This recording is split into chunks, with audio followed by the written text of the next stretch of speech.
Hi, my name is Tim Stokes and welcome to the Effective Communication Skills Training webinar.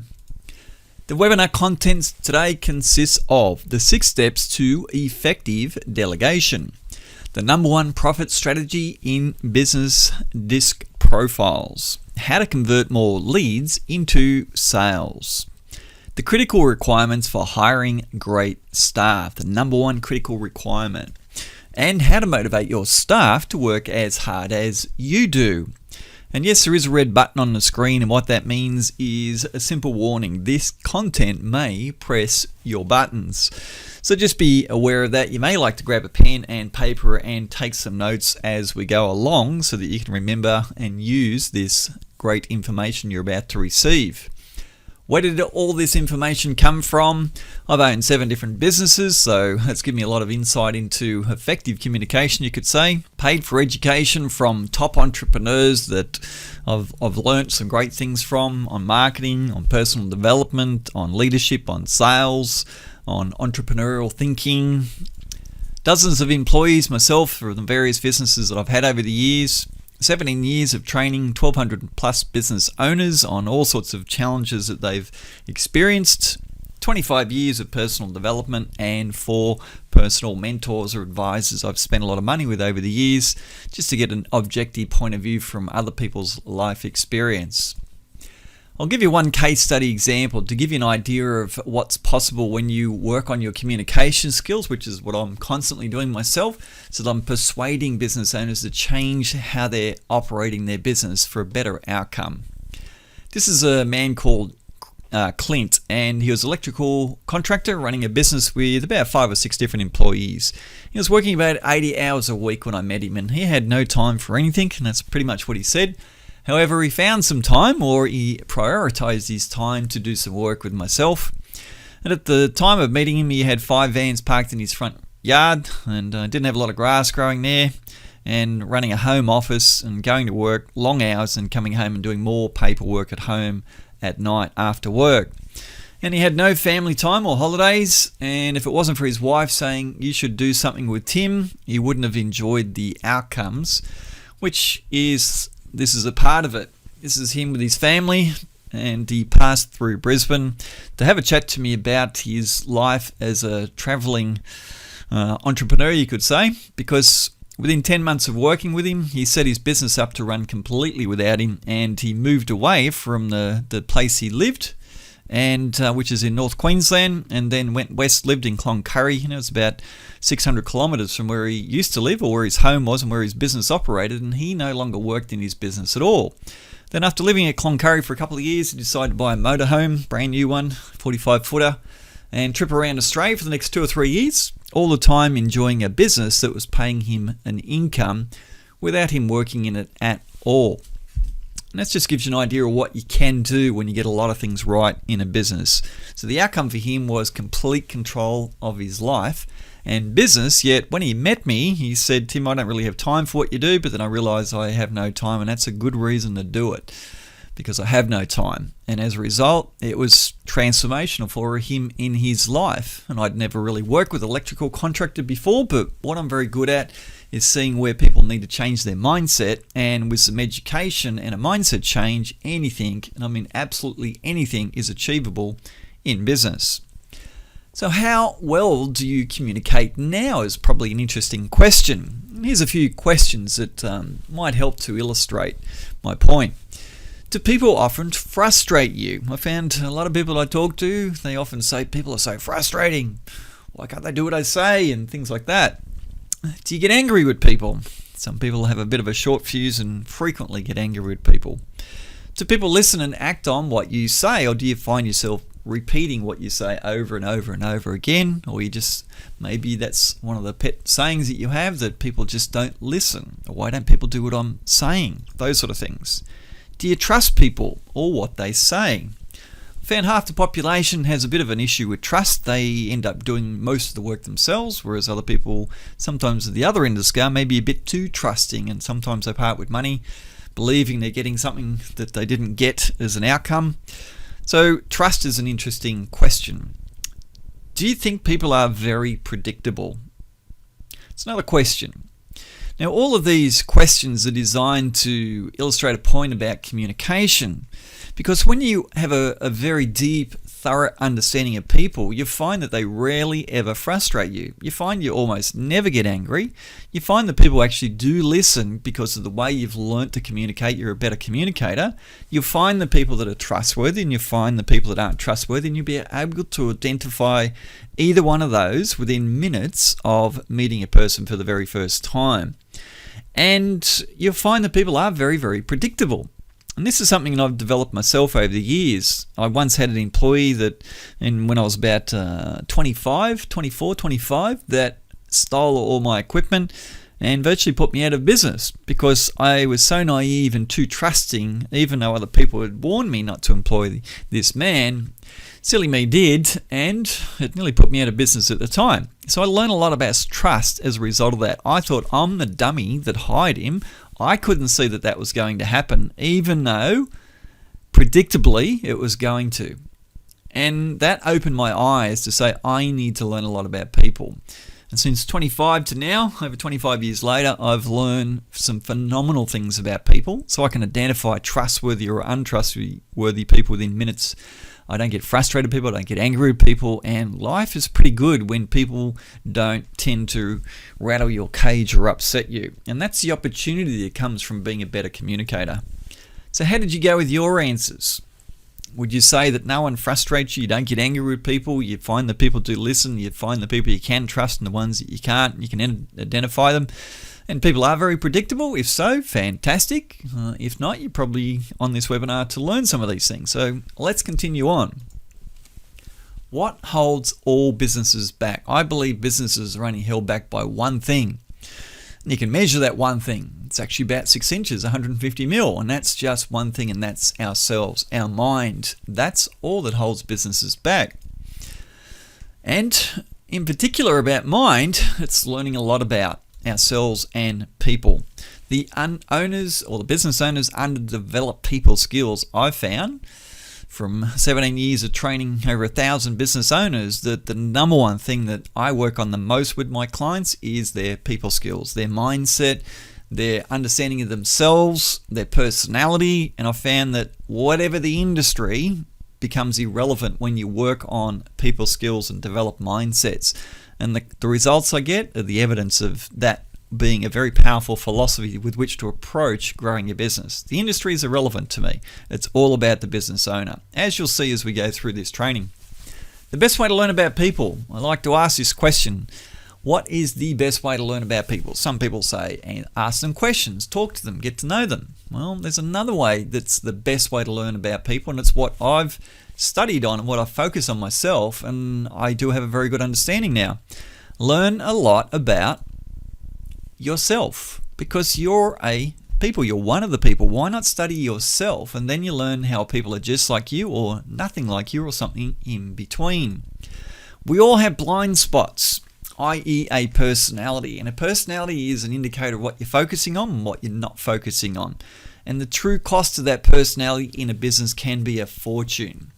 See, your comfort zone, if you like, is what you like to do. So some people like to talk a lot. So guess what they do? They talk a lot. Some people don't like people, don't like to work with people. So as a result, they often become very good technicians. So our personality directly affects your strengths and weaknesses in how you run a business. The things you like to do, obviously you'll be a lot better at. The things you don't like to do is what will hold your business back the most. And that costs a fortune in business. Being aware of your personality, to me, is the first step of improving it and your people skills. So being aware of yourself, deeper and deeper and deeper understandings and insights of yourself, awareness is the first step of change. You can't change something if you're not aware of it. So by working with business owners and shedding some light on personality traits and helping them to identify which personality type they have, and then throwing a few other different personality dynamics or dimensions in, I can shed a lot of light onto the habits that business owners run. And the funny thing is, it goes across every type of industry that people's personality can greatly affect their business and hold it back or be the reason why they're successful. So let's talk a little bit more about delegation. Let's talk about people skills and some really powerful insights to understand. If you want to effectively delegate, which means you explain it, you go through a few different steps in explaining what it is that you want an employee to do, and effective means that you've shown them, you've gone through a process of explaining it and passing on that task or that role in your business to that person, and then they're doing it and extremely well, and you don't have to keep reminding them to do their job, and you don't end up doing it yourself. That's effective delegation. So there are two essential background facts you need to know about people in order to be really, really effective at delegation. The first one is that people naturally err on the side of pessimism. They're naturally a little bit pessimistic. So if I said to you something completely new that you'd never heard before, and I asked you a question, would you like to do this, would you like to do that? Most people's answer is usually no. And that's what I mean by they're slightly pessimistic. People prejudge things, and they're looking at new opportunities, new questions that are being asked, slightly, not a lot, but slightly pessimistic enough to typically say, no, I'm right, no, I don't think I'll bother, or no, I don't think that'll interest me. People naturally do this. Have you noticed this in yourself? Now, this is a critical thing to understand about delegation, which I'll talk about next slide. Second one is people do what they feel right in doing, and the ego creates evidence to support it. So whatever people do, they'll always justify or explain why they're doing it. They've always got a reason to do what it is that they do. So if someone asks them, would you like to do this? Here's a good book. Would you like to borrow it, for example?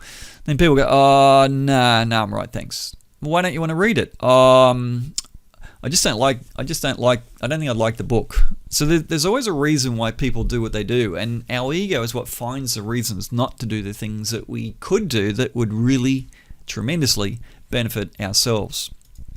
So business owners miss out a lot by not developing people knowledge like these two facts. Very few people know these two facts or are so consciously aware of it that when they're in delegation mode or when they're talking to people in general, they're not picking up that this is what's stopping them from being successful. I'm highly aware of how many times a business owner says no to something that could make a huge, massive difference to their business, 100% accurate as far as the recommendation that I'm giving sometimes, and I watch them say no to it because I'm highly aware of these two facts about human nature. So let's talk about these two facts and apply that to delegation. There are 6 steps to effective delegation. The first one is, I recommend you use a system. Don't just verbalize what the instructions are that you want to use. I could go into about a 10-minute discussion now about how 4 out of 5 people, or 80% of people, are actually quite weak at learning auditorily, which means they don't learn very well just from listening to what people say. And that's 4 out of 5 people do not have a good retention from just hearing things. So when you put something in writing, you just increase your ability to train a person and teach a person how to do a task more effectively, enormously, about 3-fold, just from giving him something in writing. So the first step of delegation is create a system for it, a basic checklist, something that's not relying on them having to remember everything. That's the first step. Second one is test it. Don't give it to 4 people and then wonder why it's not working.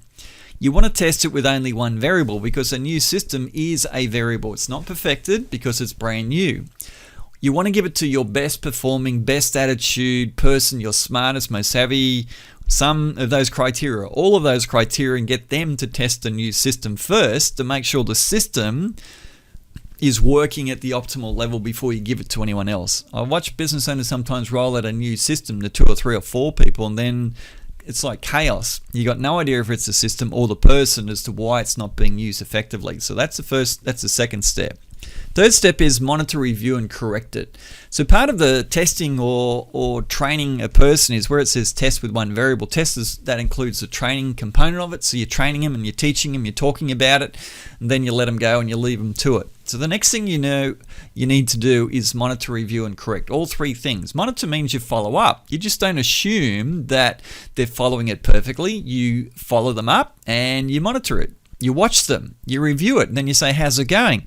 Yeah, it's okay. Don't assume that they're going to work at 100% and they're going to remember 100% of what you said, because like I say, 4 out of 5 people are weak at learning auditorily. So you want to be spending time talking and showing and teaching and reading potentially to do this step. So monitor, review, and correct is what you do next. And you keep doing that, you keep monitoring, you keep reviewing, you keep correcting until in the end there's no more discussion and they're doing it as well as they should. Don't assume. So a lot of people, when they delegate, they just say, this is what I want you to do, off you go. And then they complain because they're not doing it. All they're doing is step 1 and step 2 here, or often they're only doing step 2. So step 3, that's critical. Now that might take you an hour, might take you 3 days, it might take you a week, depending on the task that you're asking people to do. But step 3 takes quite a bit of time. So be prepared to put a bit of time into that until that discussion's over. Now step 4 is an interesting one. Step 4 needs to occur later down the track. So after step 3 is completely finished and you've finished correcting, you've finished reviewing and you've monitored them and they're fine, you haven't got to correct or you haven't got to talk about it anymore, that's step 3 done. So you need to wait at least a week, ideally 2 weeks, but 1 to 2 weeks is the optimal time frame. And then you talk about the system. You go and get ownership of it, because at the moment, they're thinking it's your system that you've given to them. As against, you want them to own that system. They're the one using it, so you want them to take ownership of it, which means looking after it. That means improving it, changing it, modifying it where necessary, if necessary. So step 4, you need to get them to own that system. So you need to ask them at least 3 questions where they verbalize back. First one is, how are you going with that system that I gave you to use? And they typically say, yeah, it's going all right. Next question, how is it beneficial? Have you seen the merit in using it? Yeah, I have. Okay, good. Well, can I put you in charge of that system now? So any changes or modifications, that's now your job. That's your responsibility. Can I give you that? Is that okay? And they'll typically say yes. Now you've got them into what I call ownership mode. They own that system. Because until now, they still think it's your system. Even though they're the one using it, they think it's yours. So this is something that's important, because otherwise they won't improve it. Step 5 is where you give the task a KPI or performance standard. How do you know that person's doing that task the way you want? Now, it might be a sales system. I've introduced a lot of sales systems into business owners where I say, well, here's a basic system. Let's test it with one person. Let's monitor, review, and correct it. And now keep using it and come back to me if you're going to change it. I'd like to know what the changes are, but it's your system now. Keep using it. And let's see what difference we've made by putting it in. Now, it might have been we've increased their conversion rate from 20% to 30%. Now, that's like a 50% increase in sales income. And then we'll say, okay, well, if 30% is achievable, how many other people can achieve that now? We might give it out to 2 other people or 3 other people, and we find that the range goes from 30 to 40%. And we say, okay, well, then the minimum KPI is now 30%, because that's the minimum anyone's achieved. Now we can hire someone and say, you need to hit 30% in this time frame, or I'm sorry, you don't have a job. Now this is a really powerful way of setting up a business structure, so you can add potentially millions of dollars to the sales income per year, and this business will be able to handle that rapid growth by doing this. So that's step 5. And some people want to go to step 6, which is what I do at my business. I'm actually using all these 6 steps all the time. So I've got the systems. I train business owners on the system. So step 1's done. I've already tested. I've taken out all the variables, but I'm like testing it with a new client that I work with. And then I'll give it to them. Then I'll monitor it. I'll review it and I'll correct it. And I'll say, oh, this didn't work. I say, well, hang on, remember this instruction. Oh, that's right. Yeah. Okay, well, you follow that instruction, come back and tell me how it goes. Oh, yeah, it's working really well now. Okay, great. Then I'll leave them a week and then say, all right, so how's that system going? Yeah, I've been using your system. I say, well, it's not my system, it's yours. It's your business, isn't it? Oh, yeah. So I'm using this myself. That's how I develop these 6 steps. And then I'll say, well, this is how you know when you're doing it right. This is the standard that you should see. And I build that into the systems. If this happens, then that's not working. If this happens, that's what you should get. This is about your numbers that you expect. And then I update my registrar with changes I've made. So if I've created a better system, I'll update it and I'll make a note of what those changes are, and that's recorded for me. Now, you may not want to go to step 6, that's fine. You may just want to do the step 5. Now, this is an incredibly powerful process that I've developed over years. It took me years and years to identify step 4, for example. It took me years and years to identify step 3 as those 3 things: monitor, review, correct, don't assume that they're not using it, assume that the system doesn't work, and find out. And it took me years to develop this. So this system works really well. Give it a go and hope you like it. All right, so now I want to introduce you to what I believe is the best people skill to have in life, not just work, but if you're a parent, if you're a husband or wife or a boyfriend or girlfriend, whatever you are, this is very, very powerful information. I think it's priceless. It's just so valuable for a business to know this. So how it works is 2,400 years ago, they identified that some people are outgoing, some people are reserved. It's been around for a couple of thousand years, yes, and it's good to know what this is. About 30% of businesses are familiar with what this is. You may have seen it before, but there's always levels of learning and you can always go to another level. So people tend to be more outgoing and reserved. The outgoing people, they're like runners. They're always in a hurry. They like to change directions, but they're always in a hurry going somewhere. They're always doing lots of different things, and that's outgoing people. That's what we call the dominant or influence people. Then you get the other people that are more like ocean liners. They're slow and methodical and like to think and have plans and schedules and routines. They're not into this jumping around, changing direction, changing their mind all the time. They're slow and methodical about how they do things, but they put a lot of thought into it. Often the outgoing people, the dominant influence people, are not thinking so much. The reserved people, which are the compliant and steady, are the ones that are thinking and running their schedules and routines. So in business, it's very important to know the DISC, dominant, influence, steady, compliant nature of people, because the D and C are also task orientated. They're not so keen about thinking about people, looking after people. And these people don't tend to trust people so much. Whereas the people, the influence and steady people, are very trusting of people, sometimes too much. I think it's good to be somewhere in the middle, not too trusting, not too distrustful. Be in the middle and identify the people that are very trustworthy and identify the people that aren't. So by understanding this, it can make a very big difference to every facet of your whole business. So if I said to you, are you more outgoing or reserved? Well, that's sort of like saying, are you above or below the line in this example? Then if I said, are you more task orientated, more people orientated? Then you go left or right, and you end up being stronger in one quadrant. Now you're a combination of all four, but you'll have a very strong preference for one, and that's what DISC profiles is all about.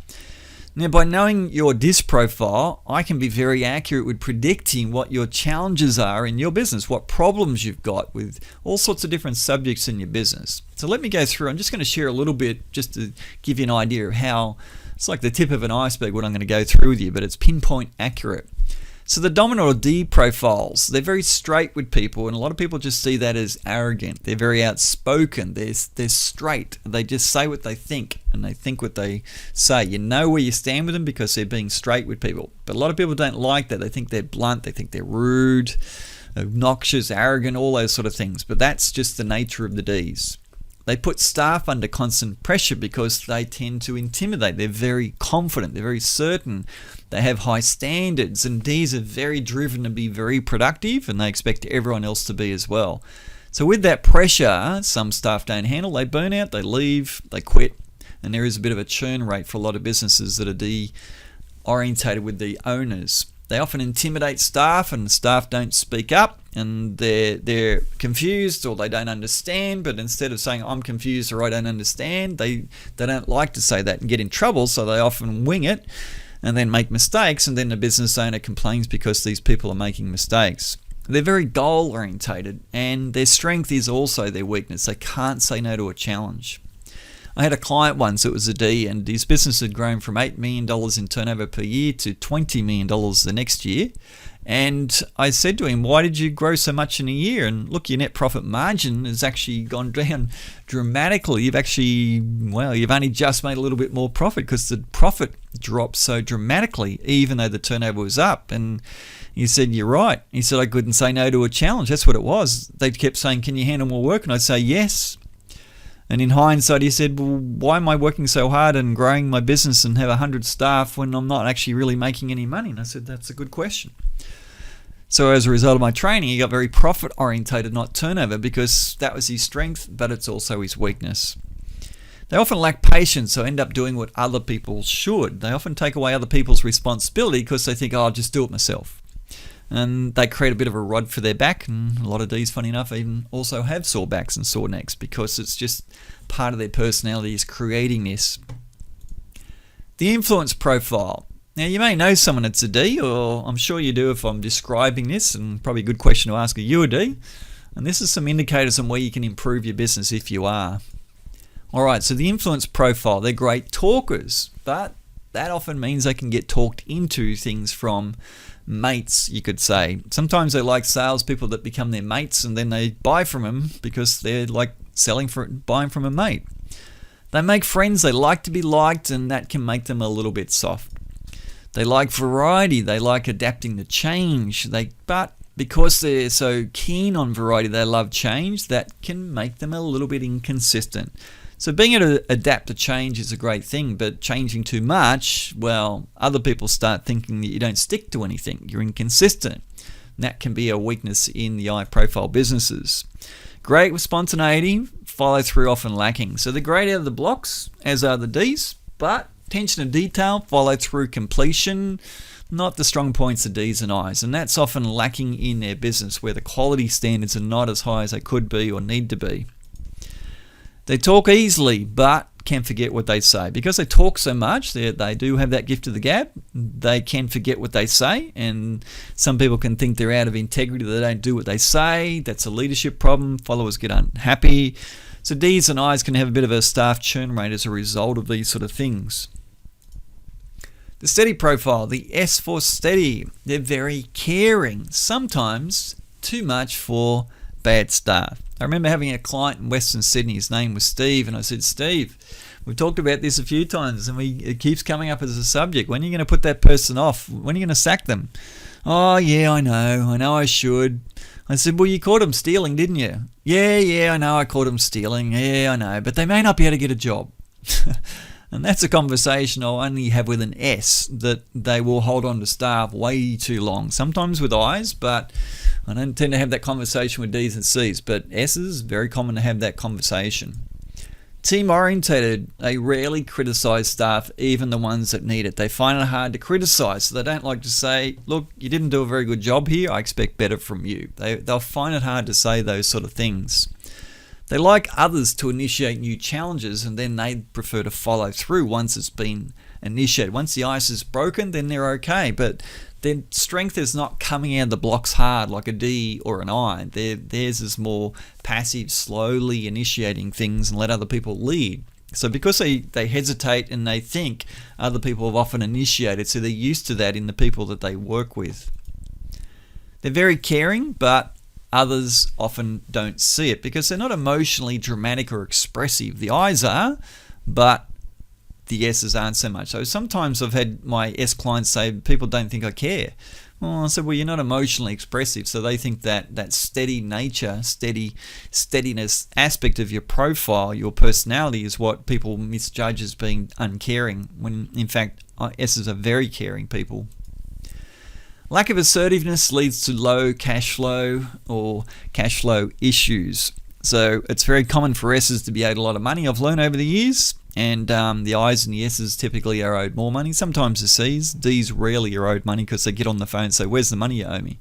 And they're very straight with people, and so they intimidate people into paying on time consistently, whereas S's are often not asking for money. They don't get on the phone and push people to pay, and as a result, that's often creating issues in their business with poor cash in the bank reserves.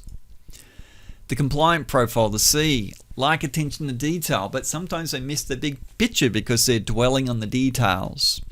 They love schedules, routines, but not so much people. They're not into, hi, how you going and how's your weekend? You tend not to find these people as bosses showing that much strong interest in their employees. They like their schedules, they like their routines, and they want to automate things as much as possible.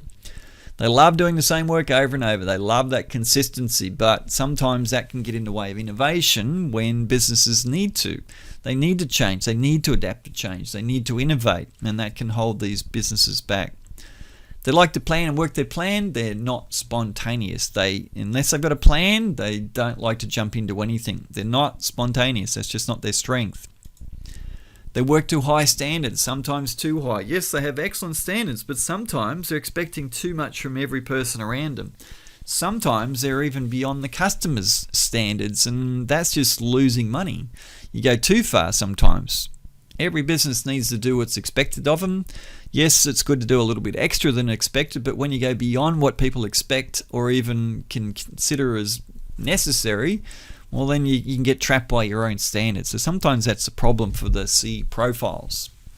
So just by going through these, and look, I've only spent a few minutes on each one, can you start to see the accuracy of understanding DISC profiles?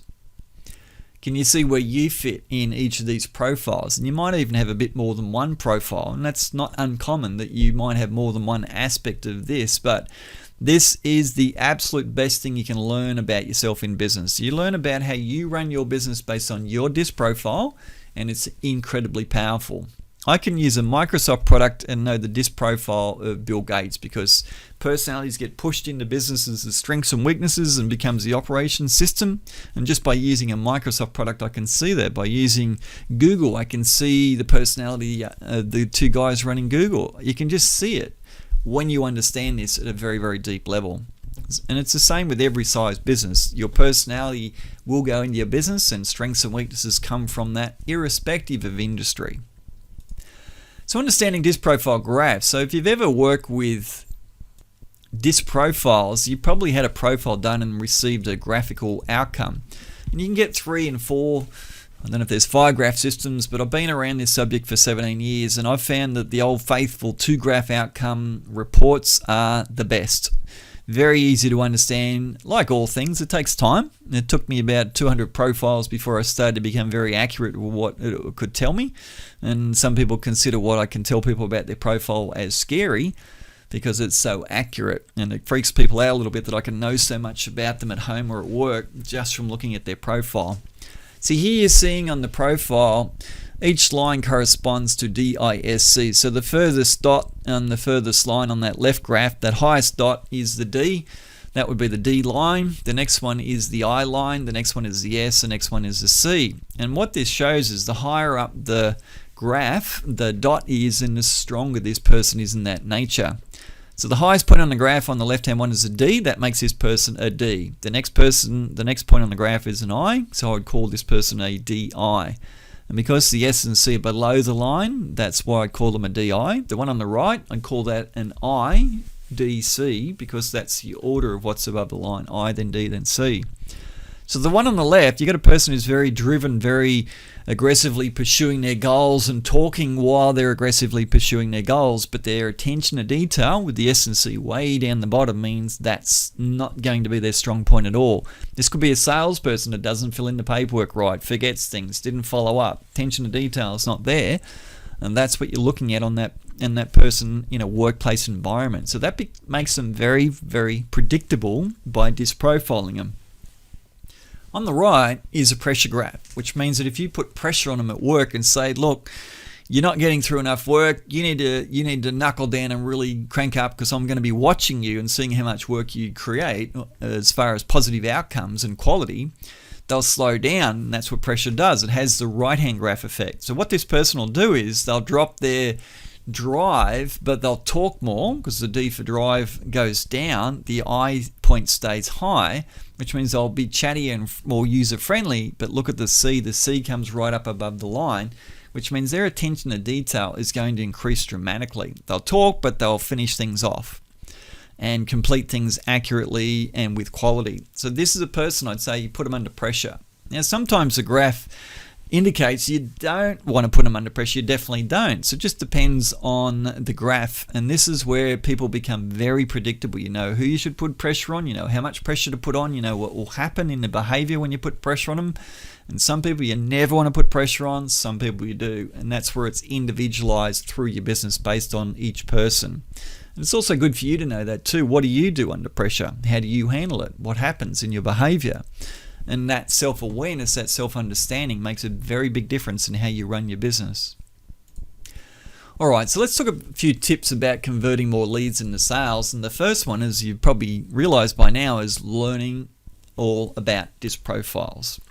So a sales training workshop I have teaches you how to recognize DISC profiles in 5 seconds on the phone, because that's the level my clients have got to over the years. It's a level I got to about 12 years ago, where I could pick a person's profile on the phone and pretty much had a good handle on what the problems are in their business, even though I've only talked to them for the first time on the phone, haven't even met them, haven't even asked them about their business, and yet I knew what their problems were in the business and knew what I could help them with.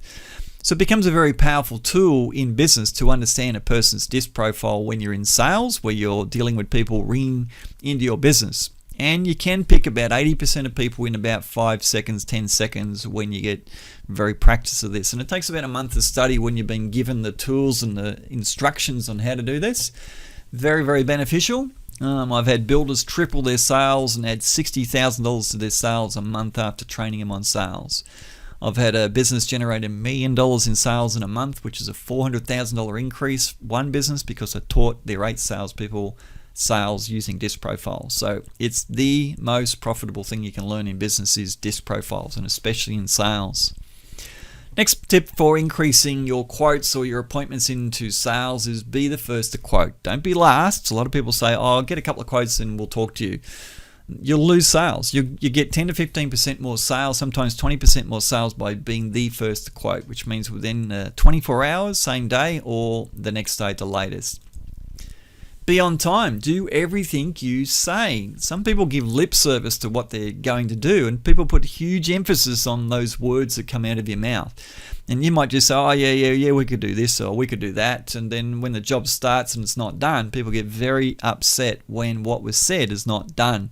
So first one is be on time. If you're going to be there at 9, you turn up at 9:02 at the latest. Otherwise, at 5 past, they're saying you're late. And you're out of integrity. You didn't do what you said, and you start losing sales that quickly in our marketplace.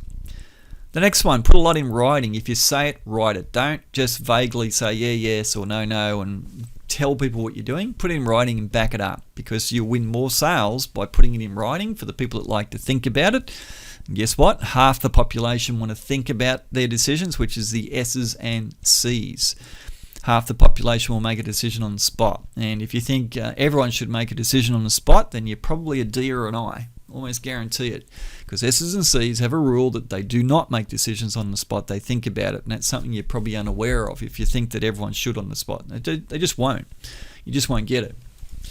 Follow up. Don't assume they don't have questions, because people do have questions. So if you've given people a quote or a proposal or had an appointment, ring them 3 days later and say, how are you going? It's a lot to learn, isn't there? Have you had any other quotes or have you got any other questions? And you'll be surprised how often they want to talk to you just from following up. And they often say, thank you for calling me, which says that they're glad that you did call them. All right, so let's talk about recruitment.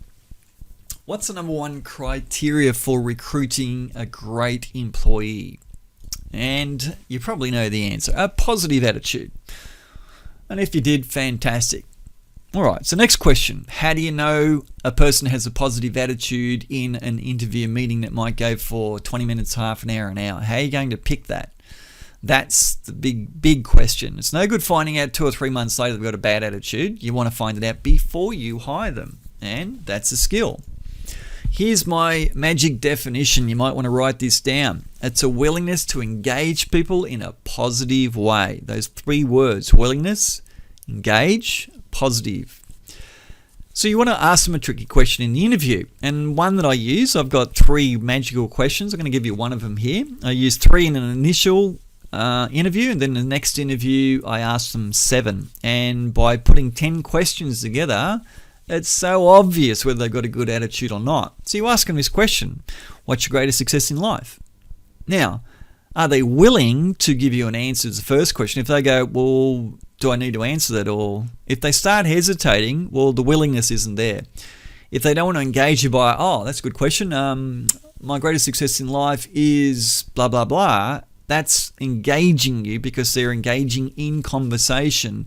And in a positive way that says, oh, that's a challenge, but I like a challenge. My answer is, yeah. And they give you a relevant answer. If they go, oh, I don't know.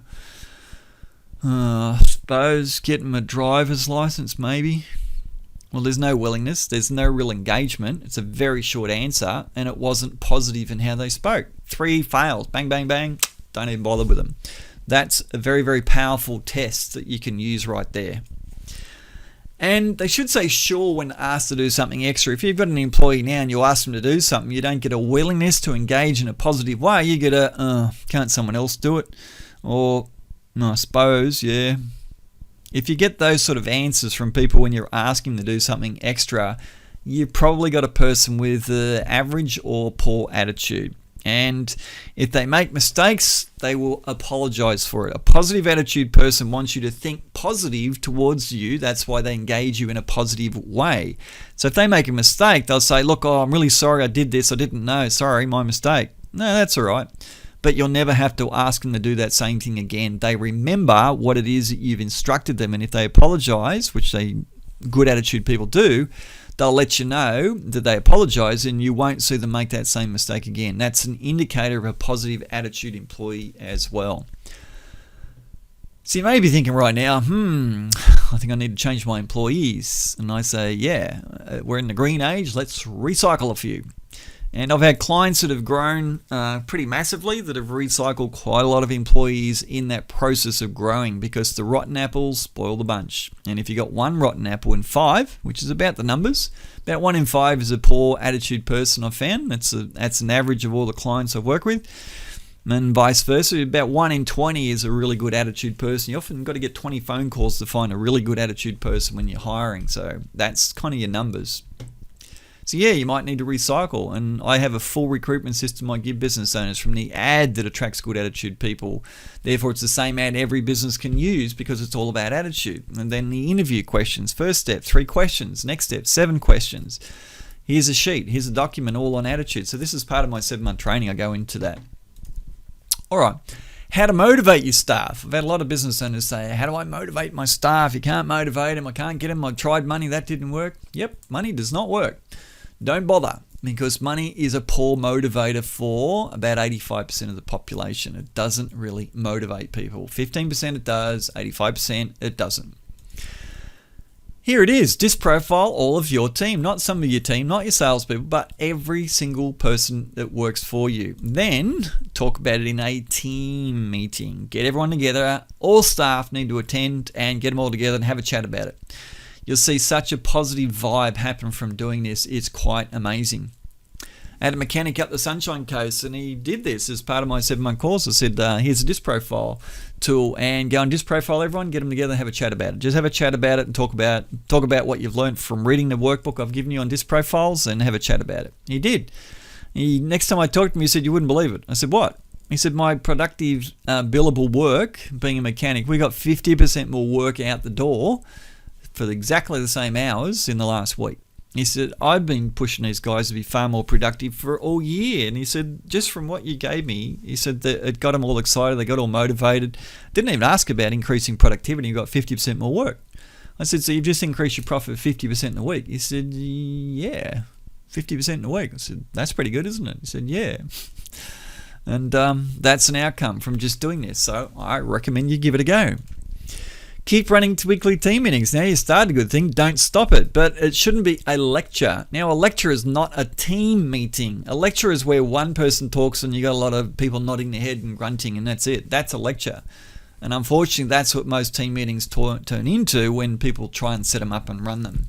You got to get everyone talking, not just you. And the way to do that is bring numbers into the team meeting. Now that's something that's a very big subject. What numbers do you bring? And yeah, it's a technical subject. It takes me a while to explain how to measure. What do you need to measure? Here's the tools of measuring. Here's the systems I'm giving you on how to use them. Let's monitor, let's review, let's correct. Let's give them ownership to you. Now let's talk about numbers that you need to talk about in your team meeting. Because when you bring numbers into a team meeting, you'll never run out of things to talk about, and it gets everyone talking.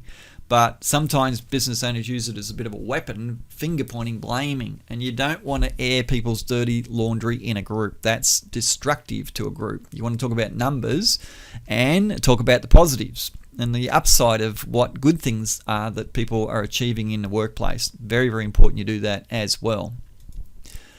All right, so the cost of unmotivated staff, well, you're going to have a lot of staff turnover. And it's very important to run your team meetings because that is the best way to motivate your staff. It's actually a big profit increasing strategy like I talked about for the mechanic. And you do have a bit of a staff turnover, and it costs a lot of money when you lose an employee. It's about half the work that they can do in a year. And if you're generally getting about 3 times the output of what you're paying, so if you're paying someone 40 grand a year, you get about 120 grand's worth of work. As far as turnover, that's a very generic principle. It's not a rule, but it's a generic principle. And you lose about $60,000 when you replace an employee with another one. That's about the cost that they've identified from research.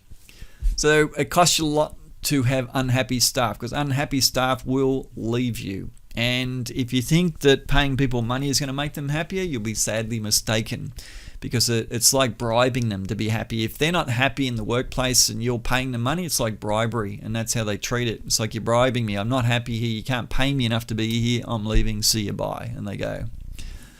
Low profit margins or poor cash flow is a result of unmotivated staff, because they're just not getting through enough work. Like the mechanic, he was trying for 6 months to motivate his staff, and then one really powerful strategy going into his business, or two, disprofiling and team meetings, all of a sudden profits are up. So profit margin and cash flow problems are often a result of that.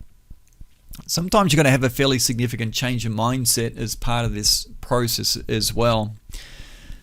You end up having very few holidays yourself, because your business or systems don't work without you, and your staff aren't as good as you like. And it's like Clint, I was telling you about, the electrical contractor. He had an awesome team, and he built an awesome team that cared about his business so much because he cared about them, that they said, you don't have to be. Yeah, we'll look after it. Yeah, off you go.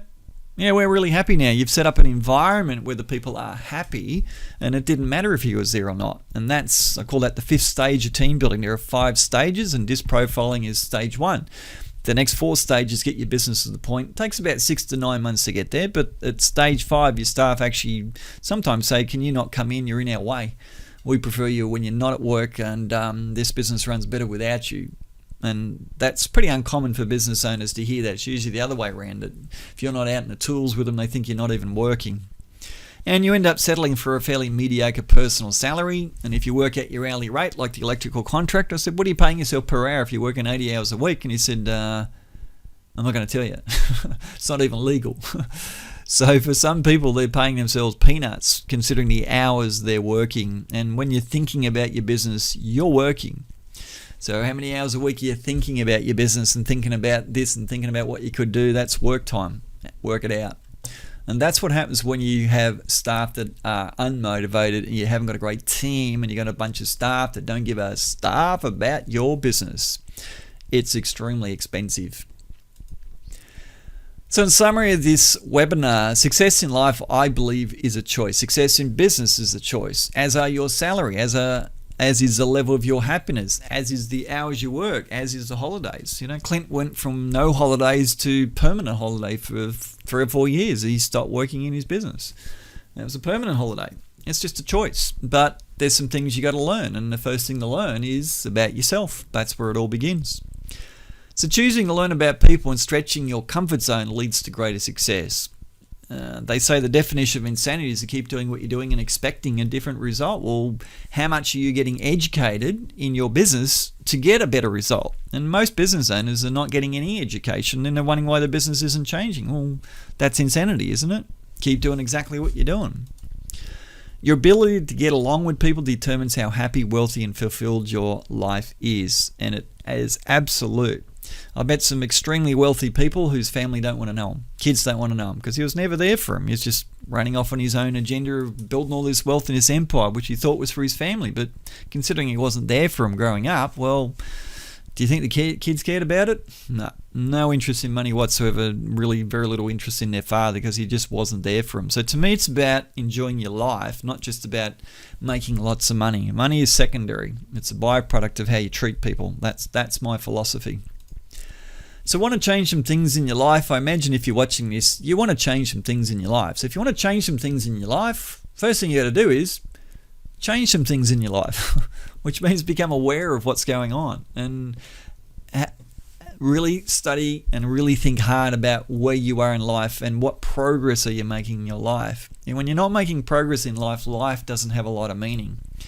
So to me, my biggest client successes have come through mindset change by changing the way they think, getting them thinking, well, you need to run a team meeting. Otherwise, you've got a bunch of staff that don't give a stuff. You're not saying, I want to listen to you and your thoughts and your challenges every week in a formal environment. That change of mindset saying, I'm only here to listen to you and I'm here to help you to get what you want, and that's how I get what I want.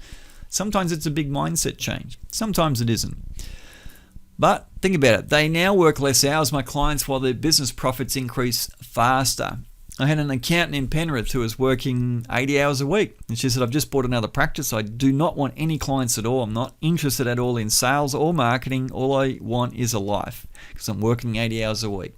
I said, sure, all right, let's work on that. And the three things that all businesses need to focus on is measuring, systems, and people. And by putting those three aspects, those three subjects into a business and quantifying what people are doing to show how well they're using the systems and then running team meetings on a regular basis, within about 10 months, she took a 2-month holiday. Now, accountants don't take 2 months holiday from my experience in life. That was the first accountant I worked with. And she took a 2-month holiday and she works 3 days a week maximum for 6 months of the year. So she has 2 days off a week. And she's starting to make more money outside of her accounting practice than what she is in it because she's freed up her headspace to look at other ways of making money. Working smarter to me means working less. When people say I work smart, I go, well, how many hours a week are you working? Oh, yeah. No. How many hours a week are you working? Working smart means you're working on your business. I believe 15, 20, 25 hours a week is what you need to do. And that doesn't mean you're turning up for work. That means spare time even. So working smarter to me is working less. That's the evidence you're working less. And that's what I'm achieving with my clients. I want them to have a life and have a family so the kids want to know them, so they're happy later in life. And that means stop thinking about your business at home. Do not think about your business at all at home. To me, if I can achieve that for you, I feel I'm successful. But if you say my business has grown, I say, yeah, what's your home life like?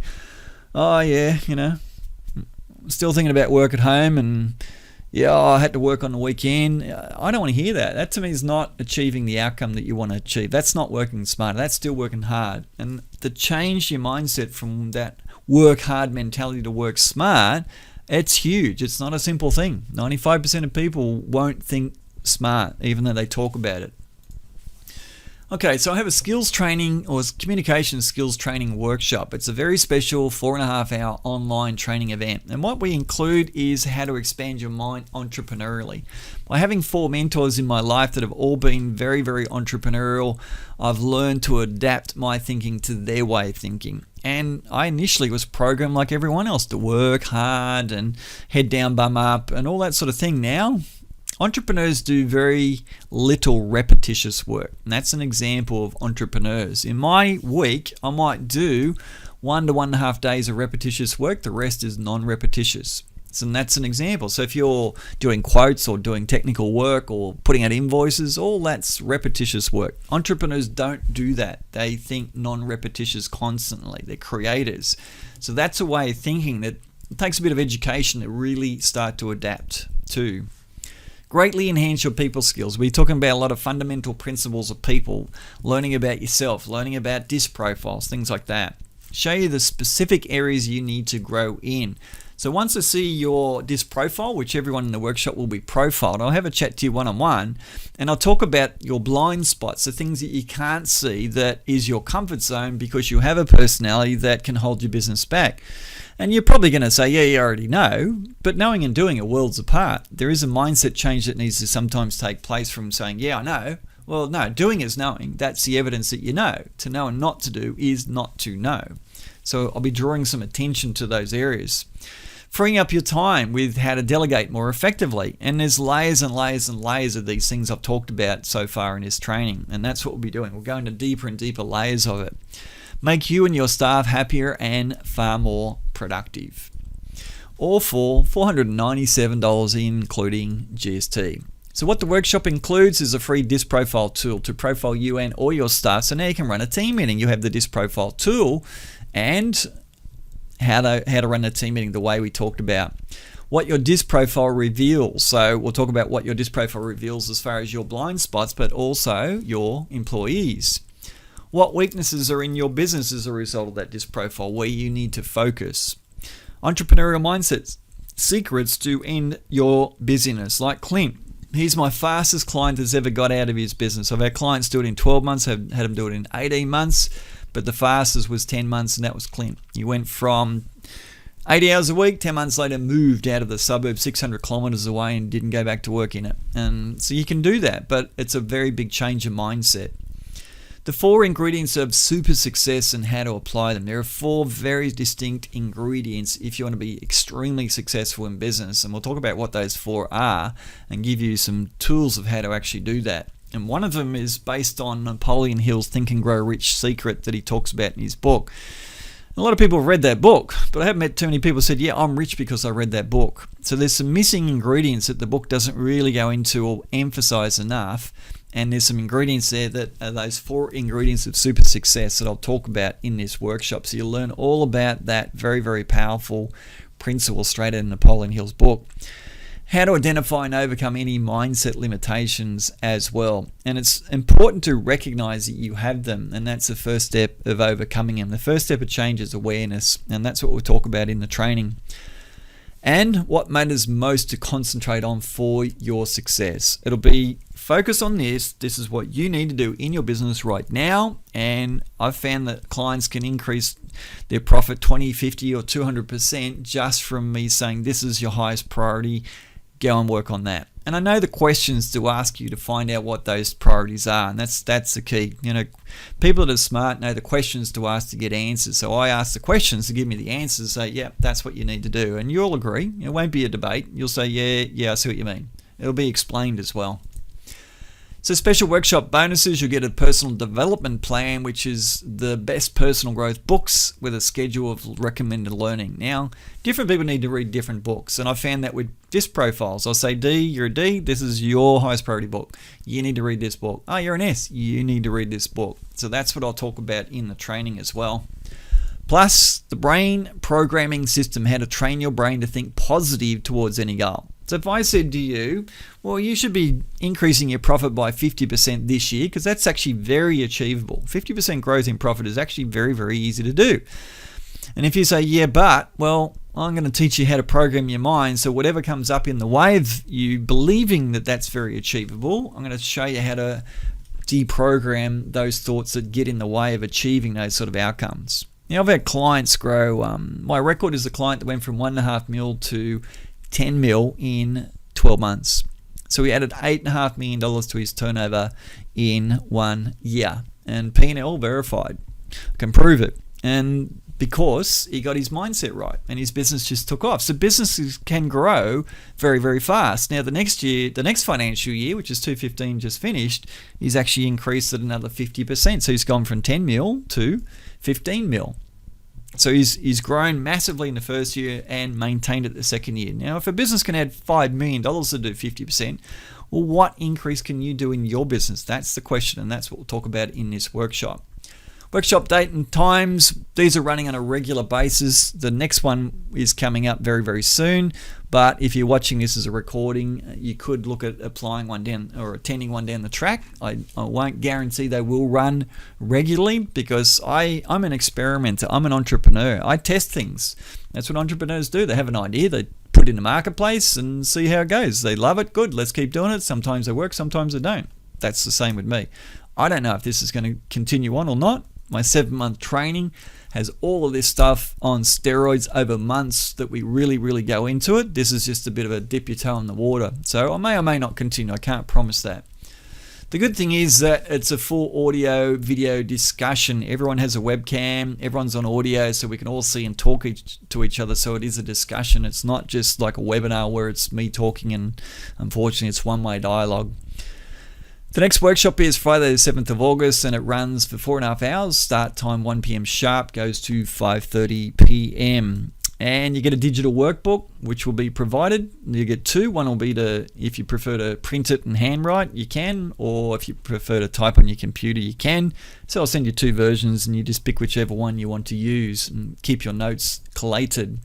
How to register, open a browser, go to profittransformations.com/people-skills. That's the registration page. Fill in your details, hit register my place. An invoice will arrive in your inbox, $497 Australian, and you just need to pay and reply to that email with your preferred payment option, which is credit card or bank transfer. And just organise payment a few days before, Tuesday the 4th of August. That's just a few days before, and that way I know you're definitely coming and you're paying. Just need to pay a little bit before so I know you're definitely coming. This information works. In less than 12 months, I've had clients that have added $300,000 to their net profit multiple times, not once. In fact, I've had one that added, I can't remember the figure, but it's millions of dollars. I've lost track of it, but I've had quite a lot do the 300 to 500,000. I've had clients go from working 80 hours to zero in, like I said, 10 months, 12 months, 24 months. I've seen them triple their sales income in months, sometimes 1 month. I've seen that client, like I said, added $8.5 million to their sales income in 12 months and millions in profit increase as well. Become completely de-stressed and happy, and from a change of mindset. And there is a mindset change that's needed. If you just want to increase turnover, you don't need to change your mindset. If you want to increase your profit and your quality of life and reduce your hours at work, that's a significant mindset change. Otherwise, you'd already be achieving it. So where you've got to achieve something radically different, it's a radical change of mindset that's required. And that's what this workshop's about. It's about identifying and looking at the structure of change, of becoming aware of where you need to change. And that's what this workshop's all about. So finishing up, a webinar replay will be available for a limited time. This video may be taken down anytime in the future.